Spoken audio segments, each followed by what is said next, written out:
Greetings and welcome to the Elephant TV. My name is Joe Kobuthi. Today I'll be speaking to Abdullahi Boru.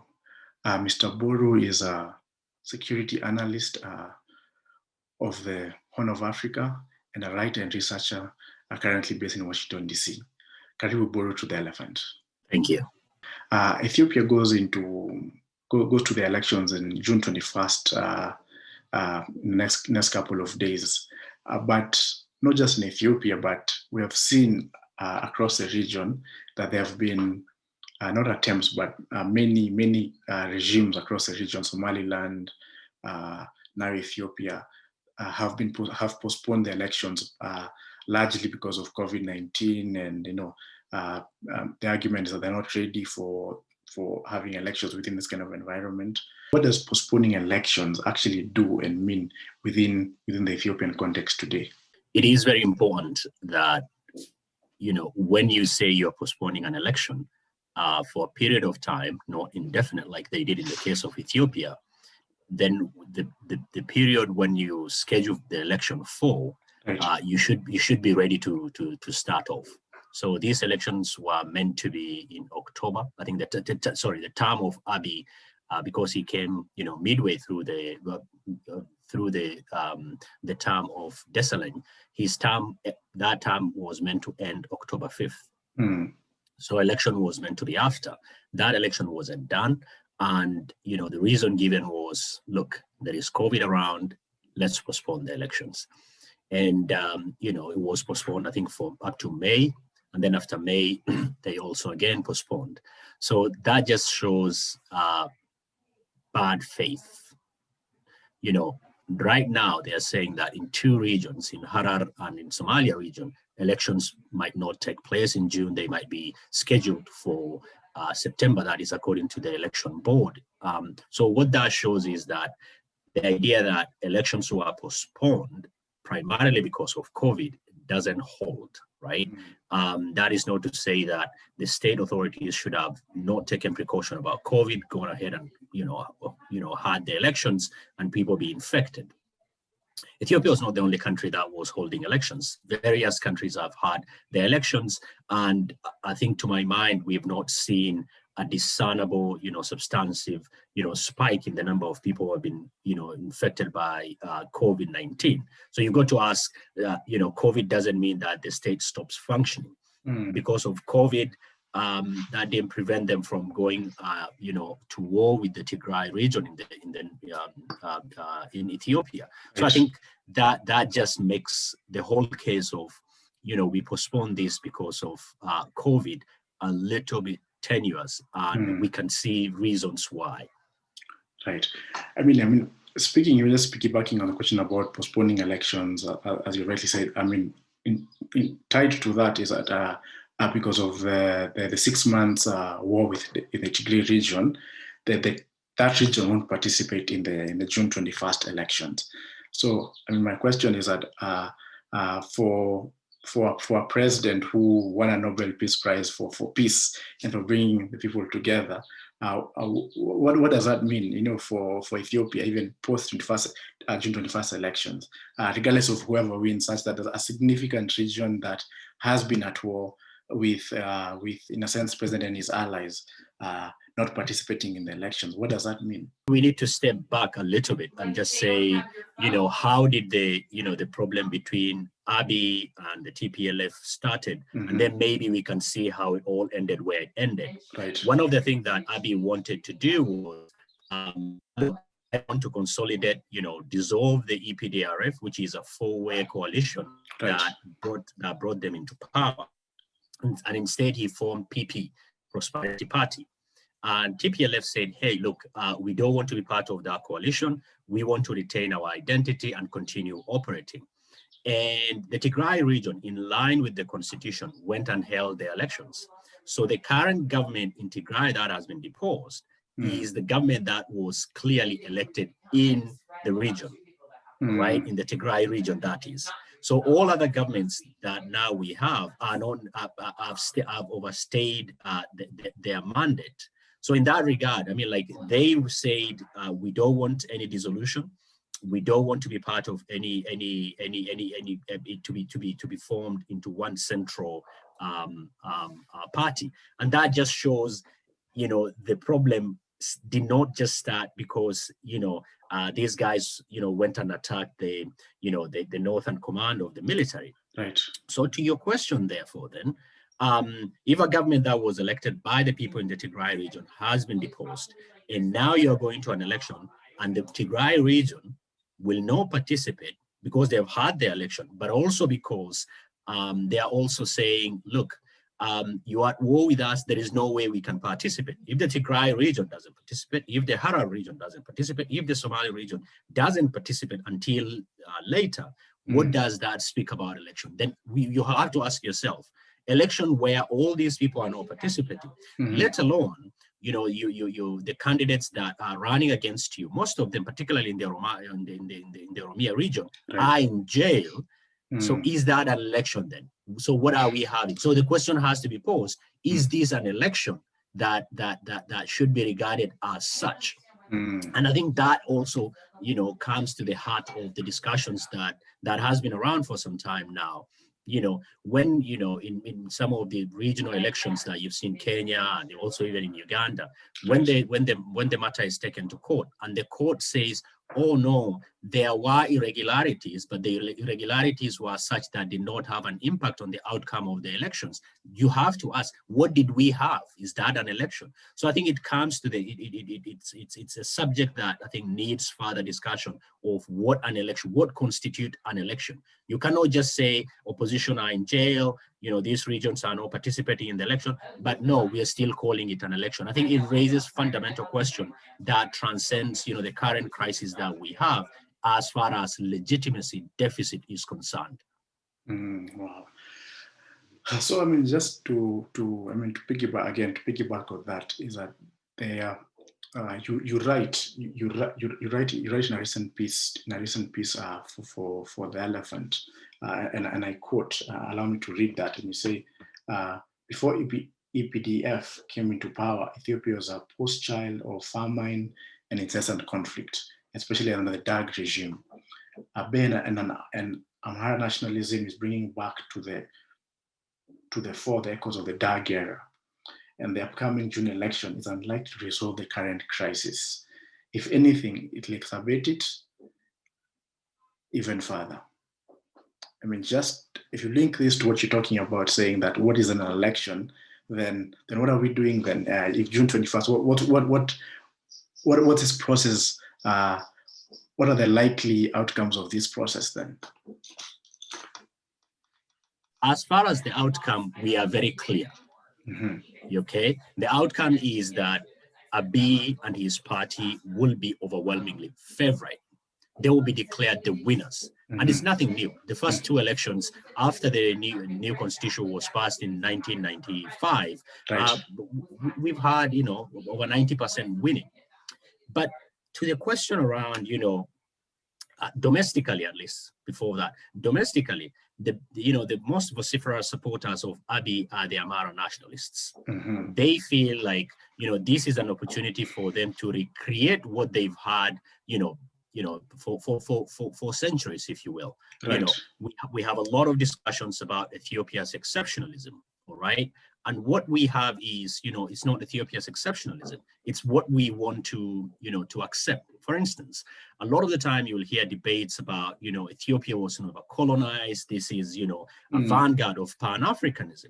You know, in 1884, during the Berlin conference, you know, the Menelik, you know, wrote to the conference to say that, look, Ethiopia has been, you know, this big empire that is saving Christianity in a sea that is surrounded by, you know, Muslims. And pagans. Can I also get, you know, part of my, you know, also, you know, just expansion similar to what you are considering? That is how the current Somalia region, what we call Ogaden region, came into Ethiopia. So I think even when we speak about exceptionalism, you know, Ethiopia is not colonized, but Ethiopians were colonized. And that colonization, that, where the Amhara language, the Amhara culture, and the Orthodox Church were all part of, the state, until, the new constitution in most of these regions, you go to school in Amhara language. And it's only now that, after the constitution, people in all these regions, you can have, proceedings within your local parliament and local authorities, your language, your music, all those. That is how we have this vibrant country. All those were enabled by this constitution.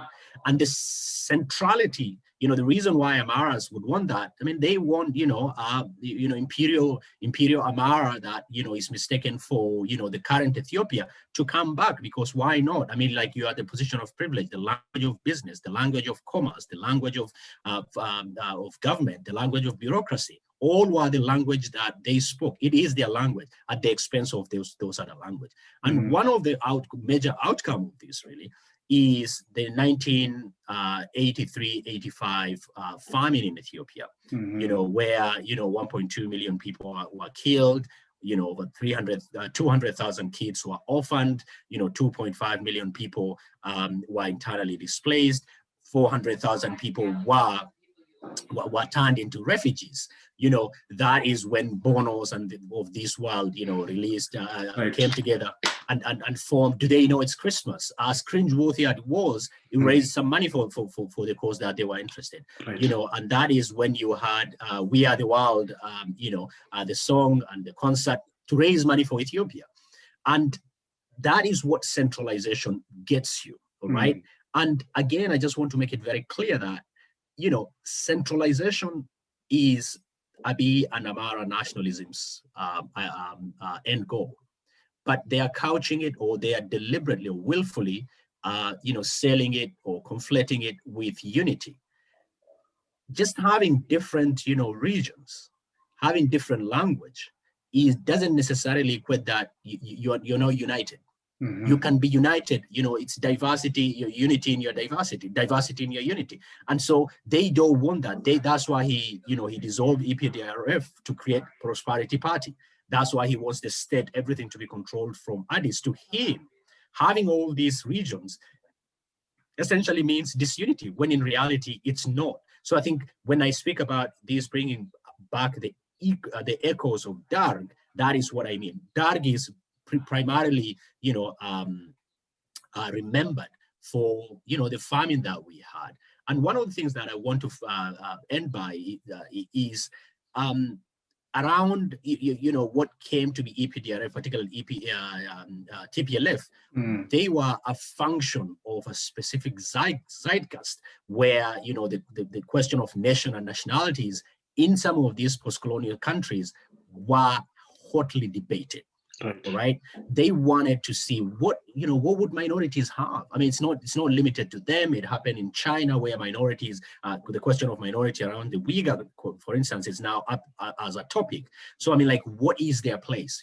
You're not very big electorally. You don't control a huge region. What does that mean? Does that mean you have to dissolve completely your identity and you assume one single mono identity that can be used and say that is the national identity? Can you have both? You can have a national identity, walk on the streets, you carry the ID, you have the passport, and people tell you, no, you are Kenyan, but at the same time, you have other identities. So to people like Abiy, that is an antithesis to what unity is. So I think that is where the problem lies, and I think we'll have that even post this election, because it's the critical question in Ethiopia right now. Do you want a multi-ethnic federal state that you can be from a small group like Wolaita and people recognize you can be who you are, or a mono state where you do not have any other identity, but identity that is imposed from the top? So this contestation between identity from the top, mono identity, and identity from the bottom, which is multiple identity, I think that would be a critical question, and that will not be resolved by this election.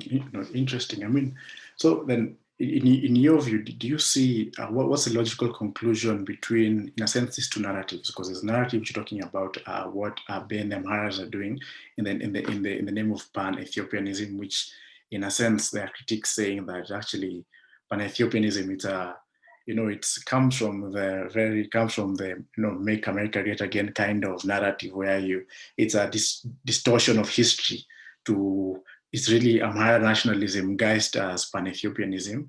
But then also there's the conversation on ethnic federation. One, where do you see these two narratives playing out, and what's the logical conclusion of them? And then secondly, tied to this is that Mahmoud Mamdani in his recent book, Neither Native Nor Settler, talks about we need to decouple the nation from the state. In your view, how does the question of identity, political and social identity, and cultural identity, this is not a question, it's not an Ethiopian question, it's really an African question because of just the nature of post-colonial states. How then does this play out in Ethiopia, but you can also comment broadly for most African states? I think that is after independence, that is we've had all the debates that we wanted to have. Right. This debate is the main debate. All right. The place of identity politics in an African state. For instance, you have a country of over 1 million. I think it's 110 the last time I checked, and you have over 100 ethnic groups. Yes. How do you reconcile that? Precisely. By just saying, all other identities should be subsumed under one official, national identity that is imposed from the top. Right. This goes beyond elections. Election is an event that you have and you move on. In between one election and the other, how do you live? How do you identify yourself? We've had the discussions around, colonialism, how they imposed, centralized despotism in certain areas, particularly through the direct rule, and decentralized despotism in areas that they rule indirectly. For instance, your Nigerias, where Lugard came up with indirect rule. Right. I think for me, that question is we have to, this state that has got two faces, where at the national level, it has this face, and at the local level it has. And there's a question, for instance, in northern Kenya, where cultural institutions, right, which are by their nature informal, are beginning to exert tremendous amount of impact on the formal political reality. For instance, you have this council of elders, you have these negotiated democracies.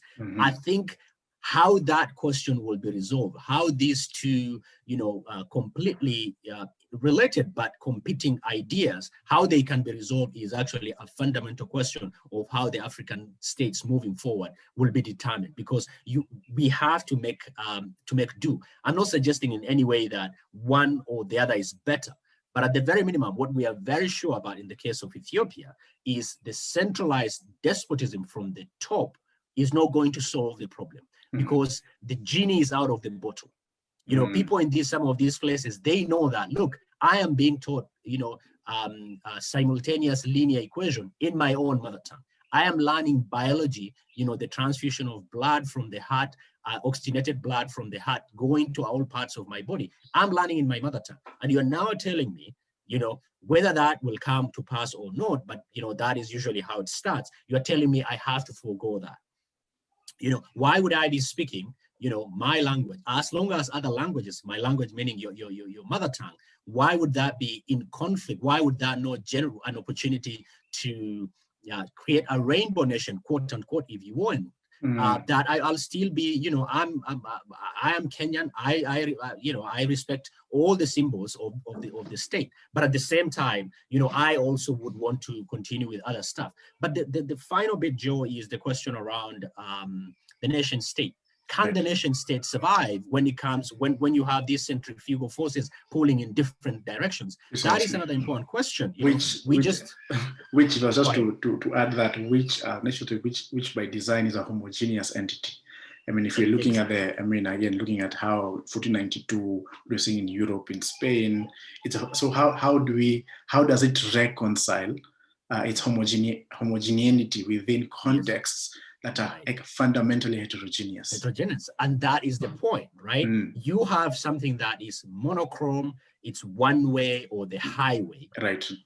In a place where You know, you've got all these guys doing all their things separately. And this again will bring us to the question of culture, right? You know, a lot of the time when we are discussing the state, when we're discussing formal institutions, we look at culture as if it's subservient to politics. You know, a lot of the time, culture is probably one of the most incredibly complicated, complex, but also very fraught in many communities. So Right. you're telling me I should forego my culture, you know, just so that we can, you know, we can all live together happily ever after in a rainbow nation that does not exist, in a rainbow nation that colonized me, despite me not under the formal white colonialism. Then it brings the question of, you know, can colonialism be only Western? Can an African be a colonialist? So when you have a settler mentality, my sense is you are a colonialist. And so then culture becomes a tool and a site for fighting back, and but also a site where that tension will be played out. No, I think that's very useful. I mean, so I mean, just to wind this brief conversation in, I mean, Ethiopia. I mean, coming out of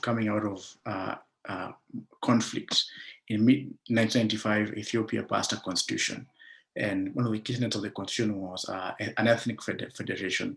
And what we have seen from 1995 all the way to now to present day is institutions have been built. We have seen reforms, you know, reforms, particularly reforms within a liberal democratic model, you know, strengthening of, you know, their media, civil society, rule of law, and, you know, there's the liberal democratic, you know, footnotes, you know, if you may. But I know, but looking back, this is 26 years now, right? And we have a famine today in the Tigray region, and that condition was meant to fix this. We have animosity among the Oromias, among the Tigray, among the Somali, you know, and it's bubbling under.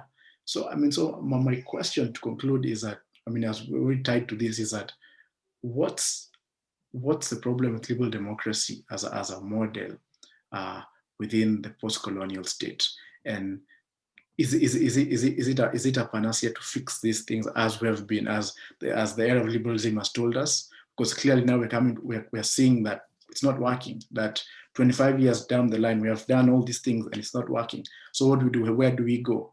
Do we now go nativism as some people have been championing, not in Ethiopia but even across the region?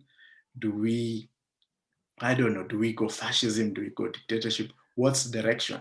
Because clearly it's not working, you know, and I think we just have to be honest enough and realize and say, listen, liberal democratic model isn't working for that post-colonial state. So is the problem post-colonial state? Is the problem the liberal democratic model as a model? Because definitely it's not the people, because I mean, we are for the people have no problem. So or is it both of them are the problems, and we need to delink ourselves epistemically and say, okay, we have to find a different path to go. How do we move from here, Boru? This is a very important question. And during this conversation, we've said a few others are also important questions, because, right, you know, the African state is where we are now. We are at a logjam. Over the last 25 years, the package that has been adopted or, you know, asked people to follow is the same package, right? It's the same thing, you know, free and fair elections, you know, you have an independent electoral commission, you have free media, right, you have political parties, you know, liberalize your economy, sell some of your best assets as a state. And 25 years down the road, we are seated here.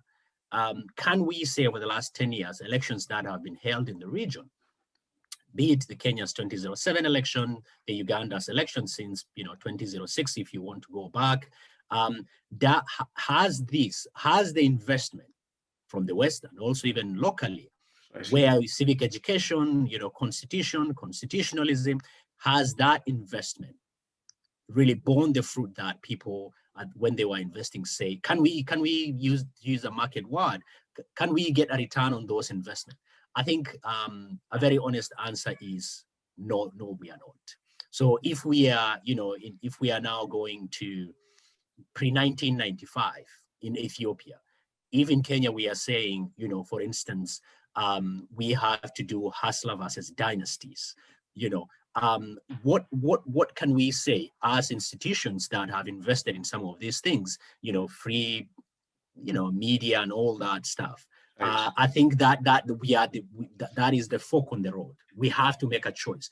But the critical question here is, Joe, are people who've invested or people who believed or bought into that, you know, church, do they believe that we have a problem? You know, like there is a sense that people live in denial. There is a sense that people actually have not come to terms that what we have, this set of packages that we've recommended, maybe are not working. You know, beyond even thinking about suggestions of how we can get out of this, do we have the the humility to say we've been doing this? This seem not to be working. I'll just take an example of Kenya. I mean, like if your electoral commission is a significant part of, you know, doing an election, is independent and whatever, that part is being funded by an external donor. If your HIV AIDS, you know, budget from the Ministry of Health, a huge chunk of it is funded by a donor. You know, you've got to sit back and say, no, we shouldn't fund. That's a different question, the answer. But do a clear diagnosis. You have got a market economy. You're doing all this. But why can't you do that? Then that is, I think, that is a serious question. All that investment over the last few years, I don't think we can, with humility, say it's worked. Then how far back do we want to go to do a diagnosis of this? We've said, you know, post-colonial nation state as it's currently constituted doesn't answer to any of those needs. We've gone devolution in whichever form you want, be it Kenya, where we still are struggling some of those things. Others could push back and say, no, it's only been 10 years. In Ethiopia, they've had it this for the last 27 years. And we are all coming back to the same question. The same in Uganda, by the way. I mean, in terms of decentralization of different format, you know, I mean, like decentralization takes different shape or format. Right. I think that is the question. We've gone through this cycle again. So I think the question is we need to sit back and say, rather than going around and just reproducing other frameworks that do not work, we have to sit back and say, does what we have work, and why it doesn't work? What are other alternatives that we can explore? I think, but to your question, I think both of them are a problem. You know, the investment that we've had over the last 20 years, as well as the current nation state on which these things are grafted, with all its problems that we just looked the other way, including the OAU that said, oh no, colonial boundaries should just stay the way they are because we don't want any drama. If you want a perfect example, look at Somaliland and Somalia. Here is a place that has had regular elections and all manner of stuff. And here is Somalia that cannot, in Mogadishu, that cannot even agree on how they can do the elections. They have not had election one man, one woman since the late 1960s. But in Somaliland, it's been going on. So we have to ask if there is any perfect example of the nation state, the problem of nation state. Somalia and Somaliland provides a really perfect example. Right. Thanks, Boris, for this brief discussion. On that note, I'd like to end this conversation there. So thank you so much for spending some time here with us at the Elephant TV. Please, thank you. Thank you so much. And for our viewers, be sure to subscribe, like, and follow our channels on Twitter, Instagram, and Facebook, and on YouTube as well. Thank you, and asanteni sana.